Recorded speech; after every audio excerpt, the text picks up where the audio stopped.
Jaya Radha Madhava Kunja Bihari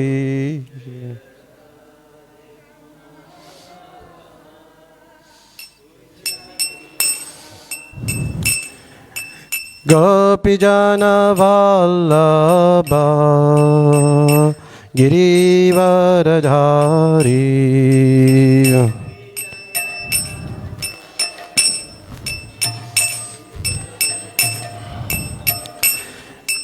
Yashodanandana Brajajana Ranjana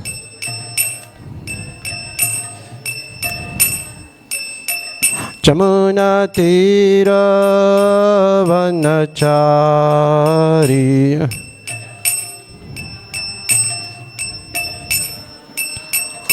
Jaya Radha Madhava Kunja Bihari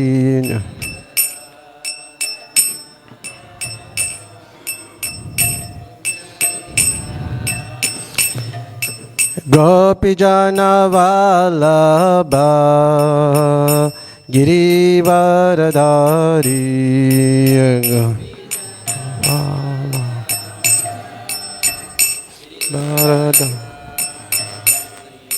Yashodanandana Brajajana Ranjana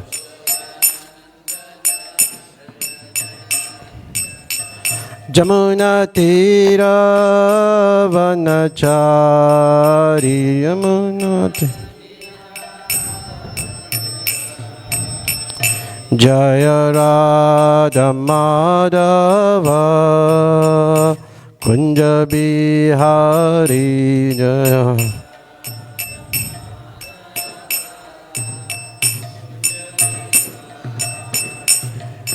Gopijana Vallabha Girivaradhari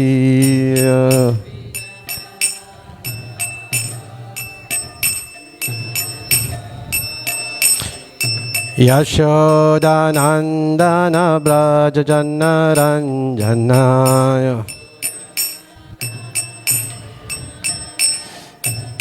Jamuna Tira Vanachari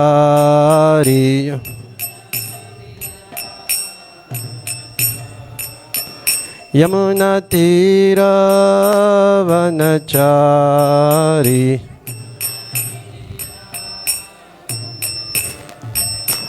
Yamuna Tira Vanachari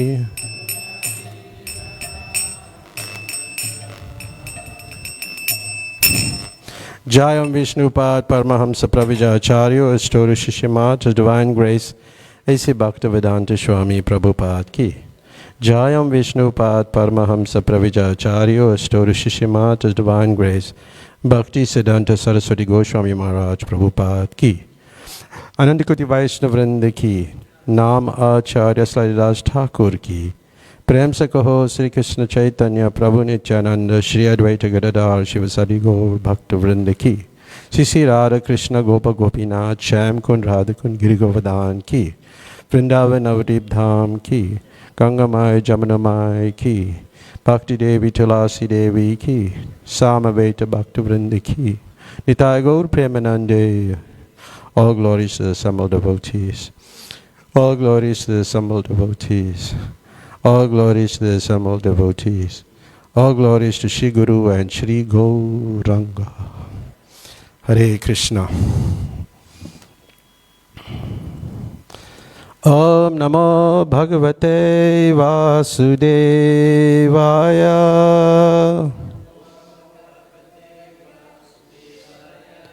Om Namo Bhagavate Vasudevaya.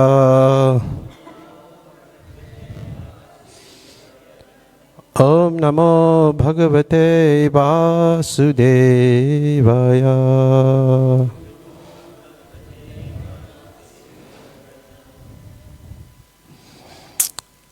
Hare Krishna. So we're reading from Srila Prabhupada's lilamrta, Volume 4, London, August 1971. London, August 1971. From Florida, this remote corner of the world, Prabhupada returned to New York and after 3 days flew to London. There he became ill. On August 14th, he wrote Tamal Krishna, "I am sick here since the last 4 days. There is no sunshine. Almost always there is darkness and rain. So it has affected my health because I am already rheumatic." Prabhupada said he wanted to retire from traveling and management. This body is old, it is giving warning, but he didn't have sufficient confidence that his leading managers could push on without his pushing them. Prabhupada complained to his secretary, Shama Sundar, criticizing him and other zonal secretaries for not producing and distributing his books on a large scale. Why are there no books? Prabhupada demanded, and Shama Sundar cringed. Unable to give a satisfactory answer, Shama Sundar said he would immediately write to his godbrothers on the Bhaktivedanta Book Trust. Why have a book trust? Prabhupada argued. What have they done? There is no stock of big books. There are no literatures in foreign languages after years of promises and plans. Why hasn't the unabridged Bhagavad Gita as it is been printed yet? Well, Sham Sundar replied, because they... "No, it's your responsibility," Prabhupada yelled. "Why haven't you done it?" Prabhupada chastised his GBC secretaries around the world through the one secretary before him. The GBC's duties were to see that Prabhupada's books were always in stock, that the Back to Godhead magazine was being published regularly, that accounts were being paid regularly, and that the devotional life in the temples was healthy. Our business is how to expand, said Prabhupada, how to introduce Krishna consciousness into educational circles. Let any philosopher, scientist, or educationist come. We have got enough stock, but this sleeping, this leisurely work will not do. They can learn activity from an old man like me because my determination is like this. If I die working, it is a great credit. Just like a marshal, if he dies on the battlefield, it is his credit. Arjuna was told, even if you die, you're still the gainer. This slow process of printing is the most condemned position. Why should I go on translating when you cannot print? You say retire and translate, but why should I translate? No one will ever see it. I can give you volumes. There is Dai Nippon who will print in Japan on credit, so why don't you print? Always. It is to be done, it is to be done, that's all. And big men complaining, either he goes or I go. This restlessness, this diversion has to stop. When the Father is providing, it is the duty of the Son to serve. I am the Father, I am giving you everything. Why don't you serve me by printing these books? If one book only is read and understood, that is sufficient to make him Krishna conscious. Don't you see how important it is? They are always asking me, in such and such a book, is such and such a book bona fide? They can't even take the time to read one of my books, and still they ask for one of my godbrother's books. How will things go on? First canto of Srimad Bhagavatam is not even edited or corrected. What to speak of printed? So many books unprinted. So tell them, from the book fund, not a farthing should be used for eating. One day Advaita, the manager of ISKCON Press, called from New York with some good news. In a week, they would be sending Dai Nippon the negatives for 5 big books. ISKCON Press had also sent a shipment of the German Ishopanishad to Europe, and other foreign language books were forthcoming. Prabhupada was pleased, and Shamsundar informed his GBC God brothers. Needless to say, this was just the medicine required to treat Prabhupada's slackening faith in us. Things are looking up, but still Prabhupada encouraged us all to write up these reports and get a clear all-round picture of the total book situation. Although Prabhupada's health was still weak, he felt heartened to hear that his books were being printed, and he continued with his translation and commentary of Srimad Bhagavatam. So we'll comment a little bit from what we just read, the urgency of book distribution. And this is like the core of our mission. As often Srila Prabhupada said, this is the backbone of the movement. And sometimes he referred to as the back to Godhead as the backbone of the movement. So Prabhupada was not treating his books as, one department among many. It was not like that. He was treating them as the central vehicle of Lord Chaitanya's mercy. It was a central vehicle. So books, we always say books are so important, and if you want to please me, then distribute my books. And Prabhupada says that if just a person just read one of the book, that is sufficient. But you could see he became angry. He became angry that they were slow at printing.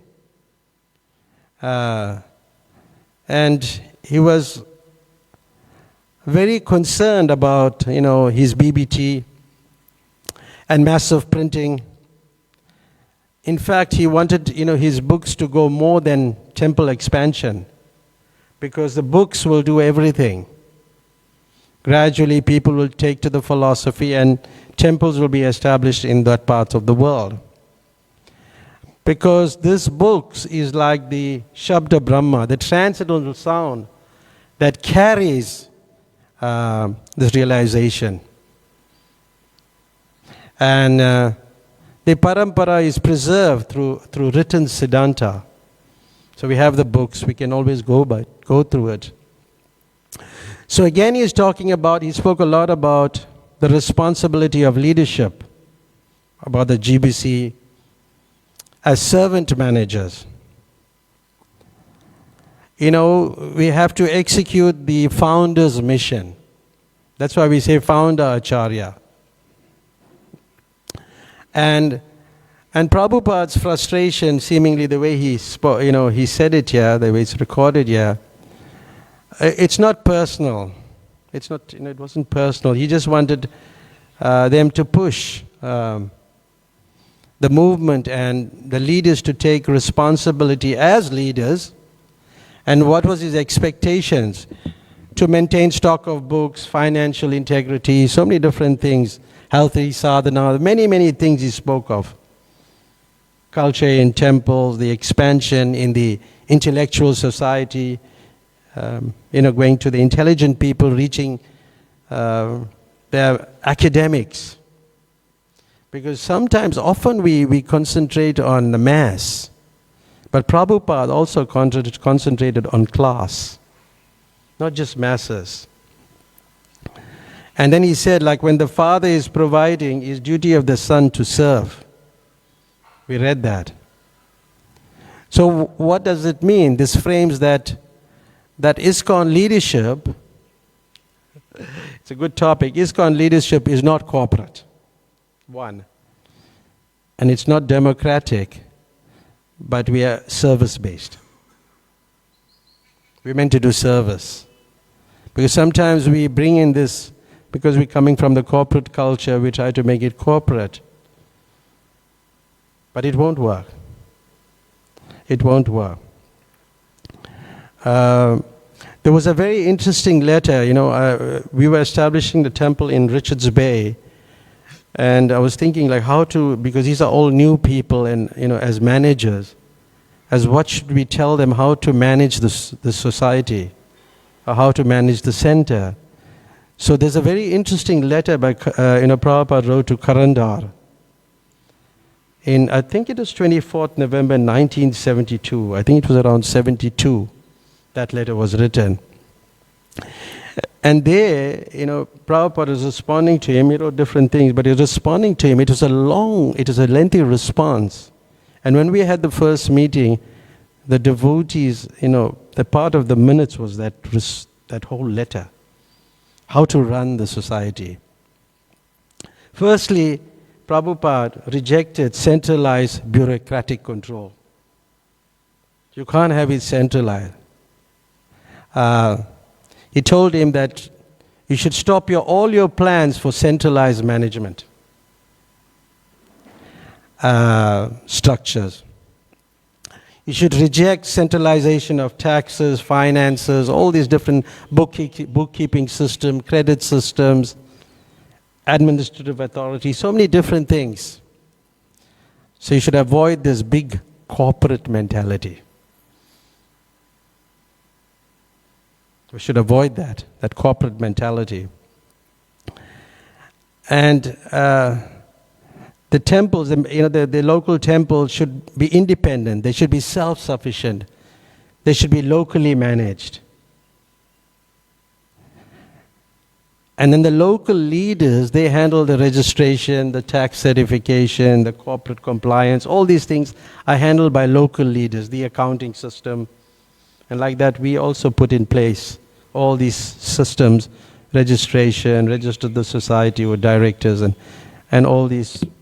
We have to appoint a CA, a chartered accountant.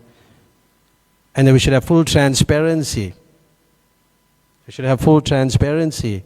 Like after 1 year, we put in the press that you could come and examine the books. And people came and they questioned us, and hoping that they could also give. But, you get different types of people. They'll come to see, but anyway, they may give later.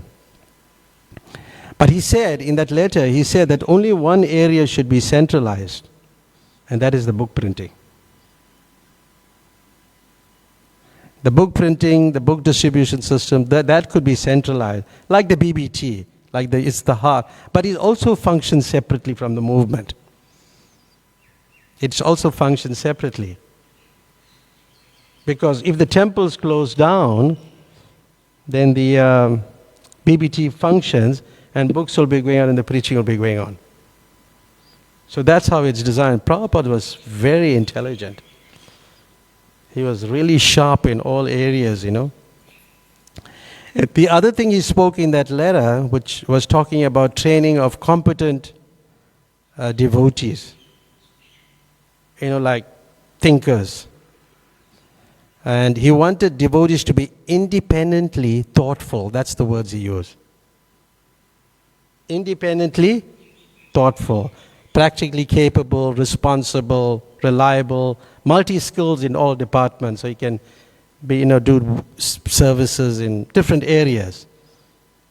Like as a devotee, you'll get different types of services, and you must be able to do all, Like one time I was doing maintenance work here. So although I like all other things, but I was given some maintenance work to do and building. So I got into building. So we must be able to do all types of services. And you'll see how devotees take on responsibilities and they don't know anything about it and they do it. And he wanted he wanted us to protect this bureaucratic culture. Like one authority distributes resources, then what happens to the other person? He becomes like passive dependence. Isn't it? Passive. So we should encourage individual responsibility, initiatives, healthy competition. And this is all described in that one letter. He gave all how to run his society in that one letter. The spiritual standards, then he spoke about the standards like observance of the regulative principles. The core daily standards like 16 rounds, rise in the morning, chant your Gayatri, attend Mangalarti, maintain cleanliness. But the leadership must set the example. It's very important as leaders, we must personally follow strictly. And then we can ensure that the devotees are following strictly. And times, people are not acting according to the prescriptions of ISKCON, then they need to be corrected. So the leader's function is to enforce that the standards are properly maintained, and they must be corrected from time to time. And correction in and of itself is not a bad thing. It helps us to grow and improve, provided we are very honest in our correction also. Because generally, people are envious also. And then you have, it's based on envy, right? Sometimes. It's not real correction. You're looking for a fault to find on that person and to belittle him in some way. So that's not good. That's not very good. And he spoke about maintaining preaching enthusiasm. So when the enthusiasm in devotees are declining, then you will also get a lot of complaints and dissatisfaction. Lots of complaints. But the root cause of it is that we are not following the regulative principles. That is the root cause.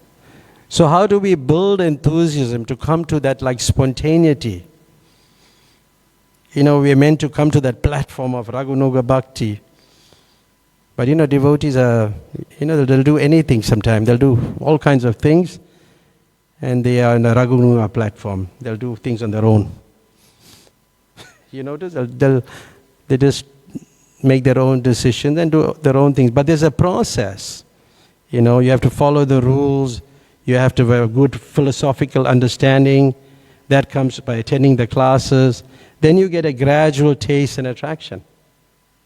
It's not that, you're already on a spontaneous, loving service platform and you can do any darn thing you want. It's not like that. It's a very gradual process. And Prabhupada spoke about recruitment, training and recruitment. Within that letter, he was talking about do not force people to immediately live in the temple. This we should not do.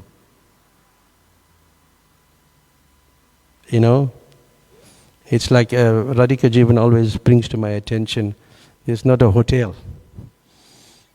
It's not a hotel. So you immediately follow, 100% of the standard, and this gradually you develop. Then, if people who are living in the temple, this is the responsibility of leader, and so happened that Prabhupada covered all these points in this single letter. He must follow everything very strictly. You're going to get, not everybody is sincere. You'll get few sincere devotees. Few. But you'll get many insincere or temporary devotees. They'll come and go. Do you have that? They come and go. That you have. So we have to adhere to the principles. We should avoid seeking like a comfort-seeking culture. Just I must relax here, get my prasadam, come, from time to time, and that's not what you're meant to do in a temple. And then he describes the true art of management. And what is the true art of management? Managers must inspire voluntary enthusiasm. The second thing he should do, he should create fresh challenges, spiritual challenges. And the third thing is draw out spontaneous sacrifice for Krishna. This is the qualities of a leader. Not running around and doing, just running around and being whimsical and shouting at everybody, do this, do that, and all. That's management. We'll talk about that. But there's a difference between a leader and a manager. Beside the spelling, the leader he is responsible for inspiring. There's a great difference.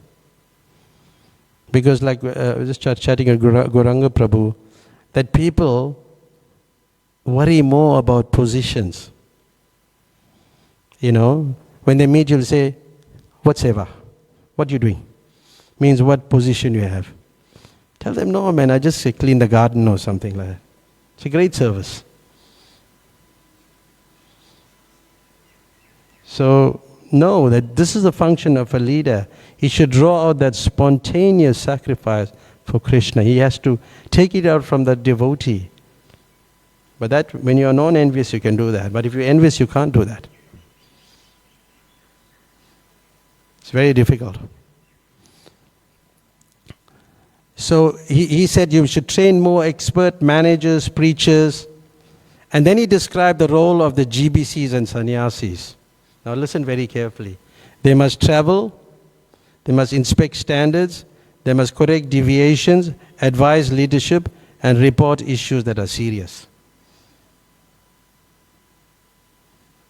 So that is their role function. They should travel. But it's not that they should be giving class everywhere. That's not their function. Because if you do that all the time, the people who are there, they won't be developed. They'll be just hearing you.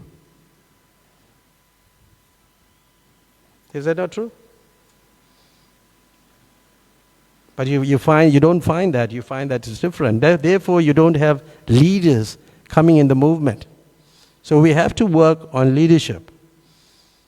This is all Prabhupada's. I'm not telling my own things. This is all from his letters and his books. And if serious discrepancies occur, then the final correction or authority is required, like the GBC, the ultimate managing authority. But in that letter he said, the conditions. He was speaking about conditions for a bright future. And then he explained that the movement will only thrive if leaders ensure 16 rounds for all, early rising, Mangalarti, and a spirit of voluntary, enthusiastic service. These are the things. And the final warning he gave was absolutely not negotiable. There's no centralization and there's no bureaucracy. Yeah, this was a letter given in December 22nd December 1972, written to Karandar. And these were the points were discussed. So yes, our BBT is centralized and they produce books and send it all around the world, and we have that situation here. So yes, which is more important, preaching or managing? Anybody? Preaching. Preaching is more important than managing. Yes, and Prabhupada said that to Satsvarup Maharaj in 1971. Just because you are preaching nicely and distributing so much prasadam, the management will follow like a shadow and Krishna will send you no end of help. Then the second one, preaching is our real business. Preaching and mainly distributing books. So if your preaching work is strong, automatically the management and the temple affairs will become very strong. It's quite an amazing way. So we have to preach. Just like if the head wills, the hand will move. So preaching is like the head of our Krishna consciousness movement. And so just like if the head is chopped off, then the whole body dies. But that's why managing is like the hands. But if the hands are chopped off, then the society will be crippled, but it'll go on. It'll go on. So yes, so this all Prabhupada spoke about. And an acharya, he leads from the front. And there's a story that it talks about Ranchor. Maybe I should read that.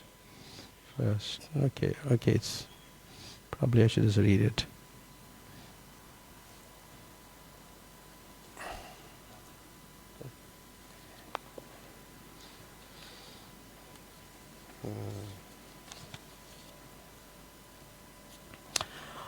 Although Prabhupada's health was still weak, he felt heartened to hear that his books were being printed.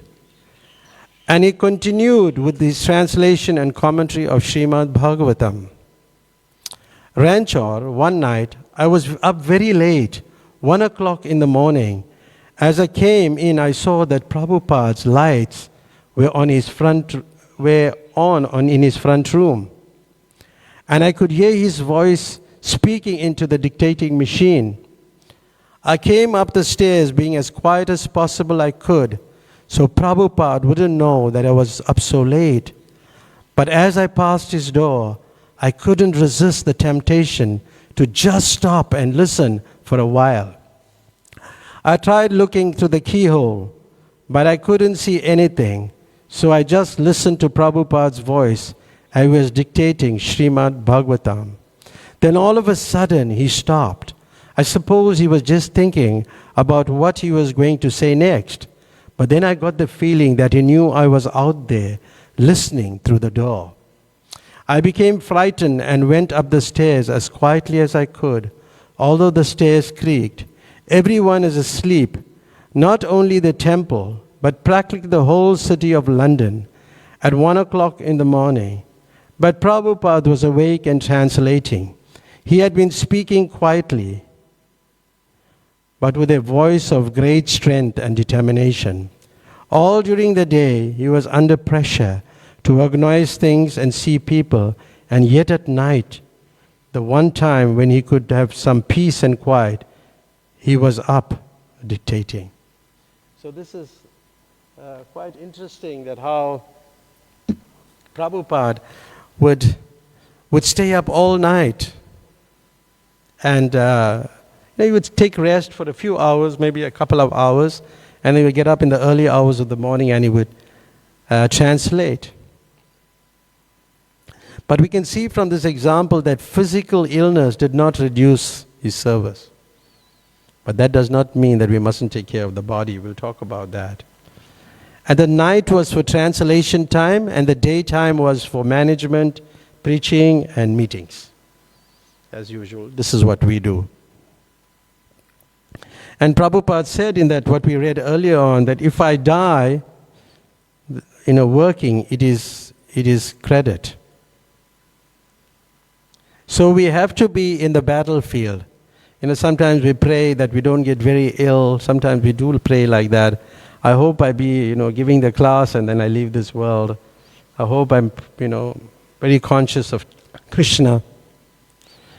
But, Prabhupada was talking about the second chapter of the Bhagavad Gita, text 37. What is that verse? When you're killed, you die in the battle, you gain. And if you win, you gain. You win in both situations. Because if you die in the battlefield, you'll go to the heavenly planet. So it's a win-win situation. So he lived this literally. He lived like that. It was always a win-win situation. Early on, Prabhupada was talking about the delays in printing, and he was not happy with all that. But we spoke about that. We won't get into that. I'll just skip and look at how the body is getting old. It's a warning, because when the body is getting old, you cannot do things like you used to do before. Let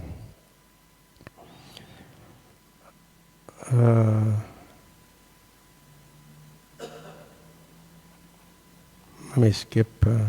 So the body is getting old. And we have to take care of the body. So from this, this example that we were seeing, that we read about Ranchor, we see Prabhupada was suffering or in pain, but he was still continuing his work. Last night I was reading this this chapter. And I was thinking of, Chaitanya Mahaprabhu's magnanimity, or what, Odorya. And what is the meaning of that magnanimity? What does that mean? What it means? What do you think it means?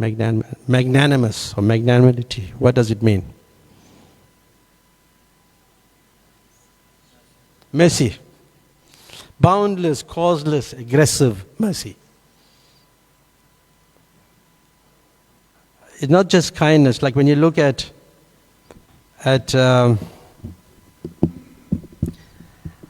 Prabhupada was trying to give out books and preach in that fashion and give out the mercy in that way. So from Chaitanya Mahaprabhu's perspective, it was not just kindness, it was not just generosity, but a refusal to withhold Krishna prema from anyone. Everybody should get this Krishna prema, this love for Krishna. And that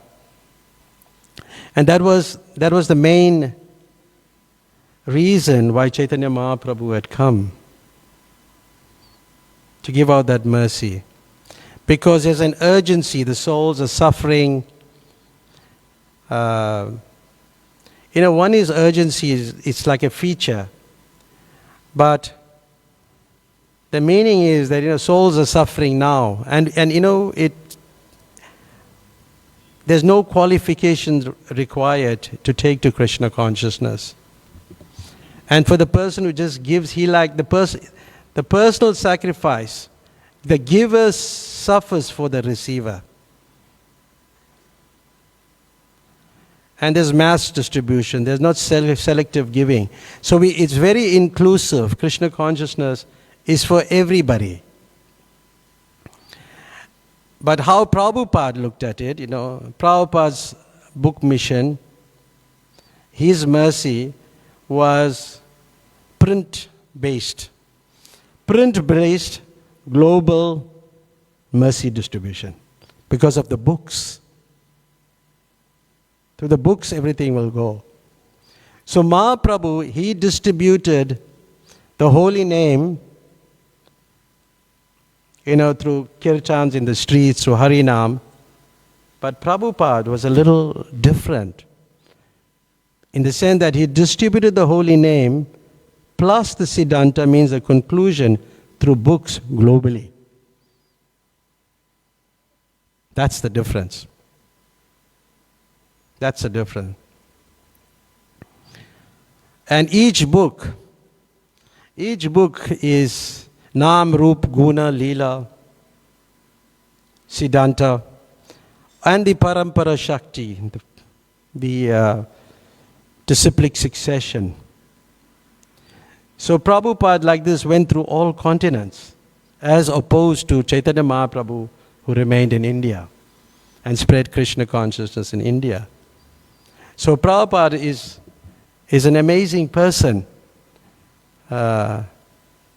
He wanted his books to be gone through every town and village and every corner of the world. So when we make parallels between Mahaprabhu and Prabhupada, you could see like Mahaprabhu could not tolerate the condition, suffering of the people. But Prabhupada also could not tolerate books not reaching his people. Reaching the people. Mahaprabhu in the night, night kirtan, they will have night kirtan and no sleep. But Prabhupada, he would have night translation and no rest. And you find that Mahaprabhu, he also collapses at Puri. He collapsed in ecstasy. But Prabhupada, while he's translating, he's getting ill and he's getting rheumatic, this sort of disease. And Mahaprabhu was crying out for the fallen souls, but Srila Prabhupada was urgent for pushing his book distribution. And book distribution is a very wonderful service. You go out, distribute books. And quite interesting how much, comparisons, there are many, but I won't speak about all. Like Mahaprabhu was crying out at night, for separation from Vrindavan, but Prabhupada was translating at night for global deliverance. There's so many things, there's so many points about book distribution, and how the different acharyas like Bhaktivinoda Thakur, Bhaktisiddhanta, and Prabhupada, like Bhaktivinoda Thakur had a global, his vision was, it has to go everywhere. And Bhaktisiddhanta was also, he was trying to print books and establish institutions. But Prabhupada really came and, did the rest. There's a whole thing about how, you can see how you make a comparison of Bhaktisiddhanta Saraswati Thakur and Prabhupada's contribution in Krishna consciousness. But I won't get into that, because you'd see that Bhaktisiddhanta was, he was establishing these institutions and preaching in India. But it was only restricted to India, as I said earlier on. And we'll move on, because we've got time constraint, only got 10 minutes more. We often hear the term Brihat Mirdanga, like Bhakti Brihad Bhagavad Swami name. Brihat Mirdanga, he should like distributing books. And we all of you like distributing books? But we should distribute and try to distribute to the other race groups. Like there's 80% of the population is African. So you have to reach them. Like when we go to India or go to other parts of the world, they don't have an idea what is to preach in Africa. No idea at all. Like I had the fortune of printing all these Zulu books for the BBT on 2 occasions. And these books have went everywhere, to schools, colleges. One person sponsored the whole printing of one batch of first print. Like, we did 4 titles, and we were sending these books everywhere. And the businessman who sponsored it, he's late now, but he was very generous, and he wanted these books to go to the African people. But one person read it. And the one person who read it, I met him at a Ratha Yatra 2025. Yeah, 2024, I think. 2024. In 2024, I met him, and he became a devotee by reading that book. So these books have to go into other languages. And that's what Prabhupada was speaking when we initially read about reaching the other people. And he became a devotee. And then we go there, myself, Bilva Mangal, went there to Inanda, which is quite a dangerous place. We went to this place, and we were having our kirtan, we were chanting with them, and they were inspired by this process of Krishna consciousness. And he's like the main leader there now, and he's practicing Krishna consciousness. So yes, there's so much more could be said about book distribution. So although Prabhupada's health was still weak, he felt heartened to hear that his books were being printed, and he continued with his translation and commentary of Srimad Bhagavatam. So Srimad Bhagavatam is very important. He wanted to fulfill his spiritual master's order. Because Bhaktisiddhanta Saraswati Goswami instructed him, if you ever get money, print books. So he took this as his service to his spiritual master and his life's mission.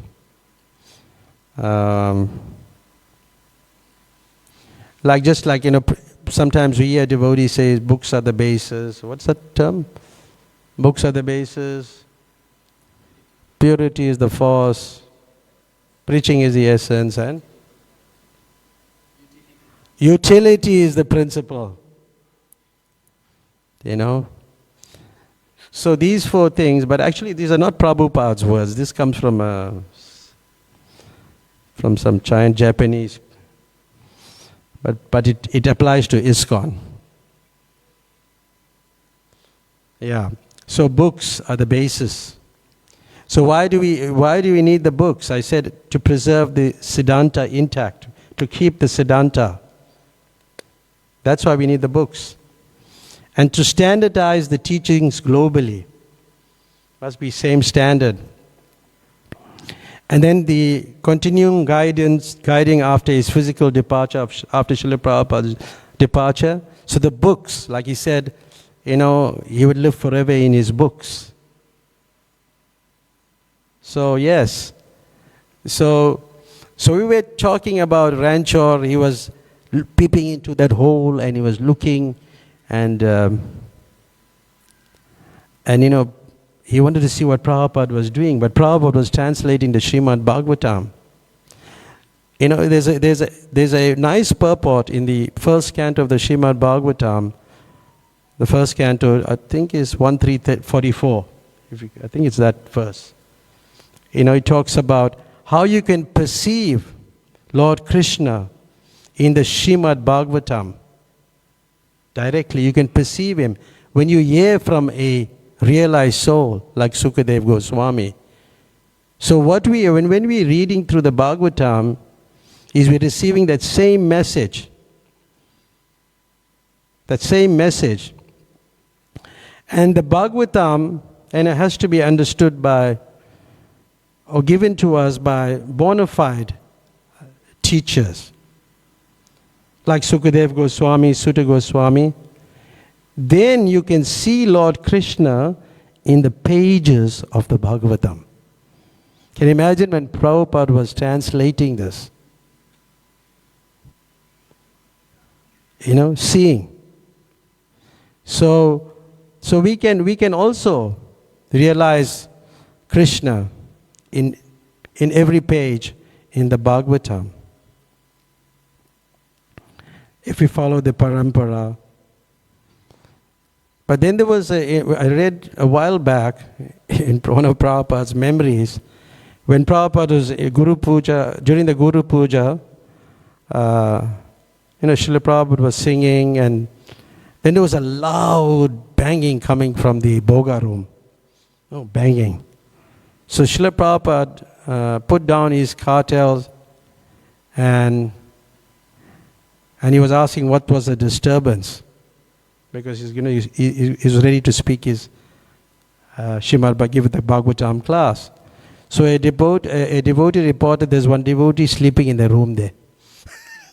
In the Boga room. He's sleeping there. Then Prabhupada said, is he a devotee or a demon? Because devotees normally come to hear the class. Is he a devotee or a demon? Anyway, then they summoned the devotee. Prabhupada said, bring the devotee. So they caught him while sleeping, dragged him to the Prabhupada. So he offered his obeisances. And when Prabhupada saw the devotee, he saw him, he was a new devotee. And Prabhupada asked him, are you a devotee or a demon? He said, oh, I think I'm a devotee. I'm a devotee. So then Prabhupada told him to sit in the class, hear the class. But Srila Prabhupada was not heavy with that person, that new devotee, personally. What did he do? He immediately started criticizing the leadership, saying it was dirty, disorganized, and neglectful. He said, prasadam was being wasted and everything was in a messy condition. This is the cause of this type of behavior. Get it? He was talking about the leadership. So these are the leadership lessons we can learn from this incident. Because the leadership are responsible for culture, not for operations. We find people are very busy. You ask them, what are you busy doing? Operations. But that's not the function of the leader. But Prabhupada didn't blame that sleeping devotee. He held the leadership accountable. And the standards must be protected. What are the standards? You must attend the Bhagavatam class, Guru Puja. We have to attend. And correction should be individualized. He was gentle with a new devotee, but he was strong with the leadership. So yes, because like external disorder reflects internal disorder. Correct? Yeah, that's how it is. Dirty management, wasted prasadam, loose standards. So this indicates a weak spiritual focus. Because the leaders must create an environment where devotional practices are natural and expected. So there's many things we can talk about. And then they got into a discussion about preaching to, Western philosophers. Prabhupada got into talking about Western philosophers. Devotees would raise certain points about Socrates and other philosophers, and Prabhupada would comment. And Prabhupada would just use the scriptures to defeat their philosophy in a very nice way. But then Prabhupada's ill health continued. And he was sick. I'll just read this last part and then we can... Shri Gauranga Prabhu, you familiar with Prabhupada's visiting Nairobi? A bit, huh? Because you're talking about Mombasa, he's visited Mombasa, because that's the next part, yeah. Maybe you should just comment a little bit, huh? Prabhupada's ill health continued. I was sick for 4 or 5 days. Now I'm a little better, but the disease is prolonging in a different way. I cannot sleep at night more than 2 hours. And during the day, sometimes I'm feeling dizziness. Otherwise, everything is all right. I'm chanting Hare Krishna as usual and writing my books regularly. So here we see that Prabhupada was still carrying on. He knew that the body as an instrument for serving Krishna. And you have to keep it fit. Just like one devotee, one of Prabhupada's disciples, her name was Kusha Mataji, she's still around. She wasn't able to cook for Prabhupada. After 3 days, she got ill. And then she saw a sign in the kitchen. Health is number 1, chanting is number 2, service is number 3, and reading is in that order, the 4th one. And it was handwritten by Prabhupada and put on the fridge or something like that. It was stuck there. Because there's another devotee, Jadu Rani, when she came, she wasn't taking care of her health and she got sick. And Prabhupada wrote this. And he made that, in that order of preference or importance, we should take care of our health. So we can talk much about it, but next time. But I just want to read this last part about, I was quite interested.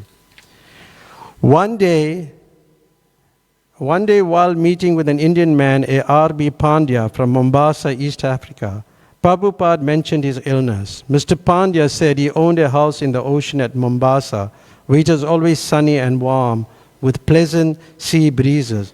A perfect place for Prabhupada to recover his health. Do you know this place? Can you comment on it? Give him the microphone.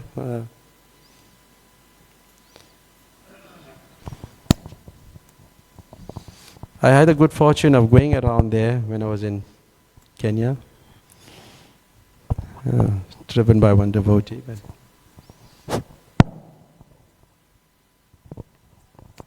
Yeah, so Srila Prabhupada, he stayed in Mombasa for about 3 weeks, recovering his health.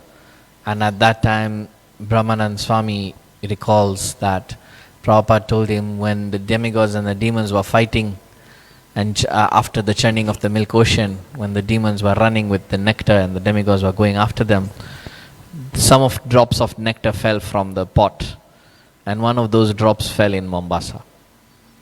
Wow. And so Brahmanand Swami is saying that Prabhupada told him that this is such a beautiful place, very good for health, and he stayed there 3 weeks to recover his health. Wow.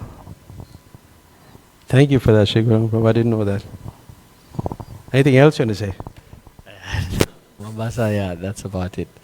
He stayed in Mombasa for 3 weeks. Yeah. Yeah. Srila was driving me around there to the places. I went to one temple, kind of temple. They do like kind of astrology there and all kind of things are going on. And Prabhupada stayed on the top somewhere there. Yeah, I went there. Yeah. Thank you. Any questions or comments? Anybody would like to comment on anything? Anybody would like to say something? Anybody else would like to add something? I'm just going from one side. I've got a few minutes. You want to say something? Oh, just give it the mic.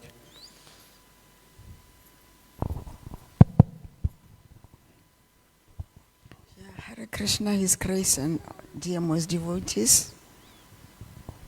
I am Madhuri Devi. I come from Mafike. Mafike is very far from here, in the northwest. Yes, just please help with the mic. Yes, but You have I to a eat the loud mic. voice. You have to I eat could the mic. speak. I could speak without the mic, or this way, Yeah, this way. or closer to my mouth. Hare Krishna.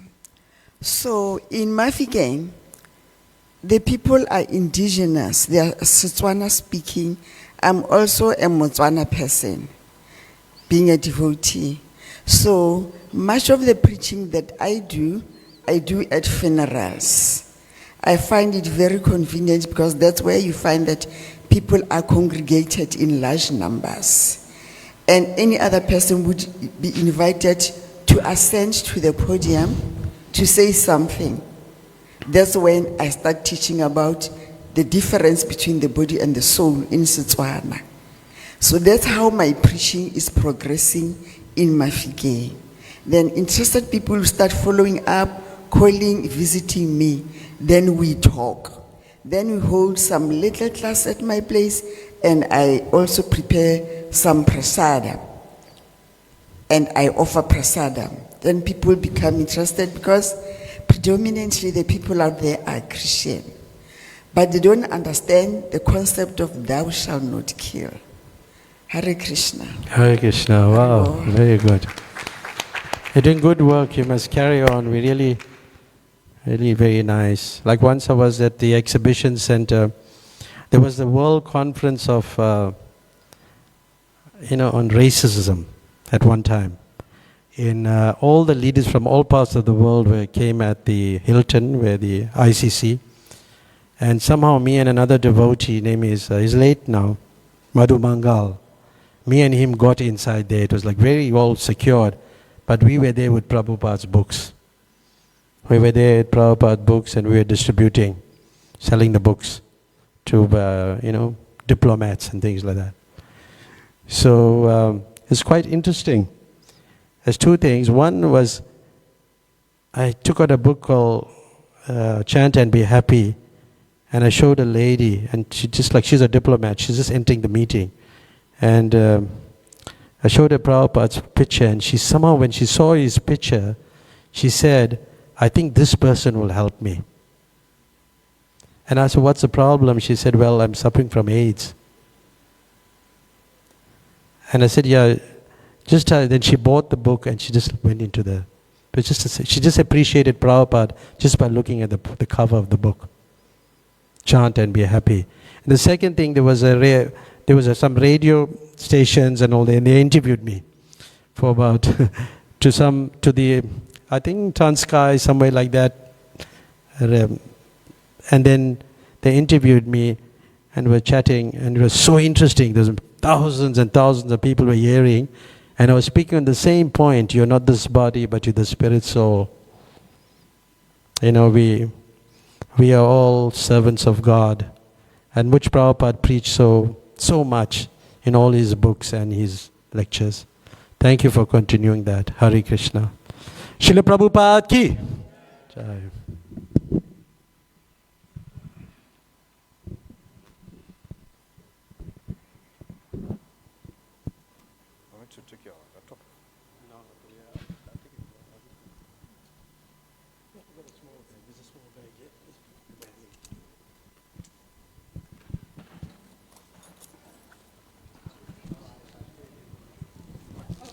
That way I stop. You'll go. I have to take it from here. The next one. Next paragraph. I have to stop. Okay, so then we'll, so you rate this paragraph. This paragraph here. You rate this?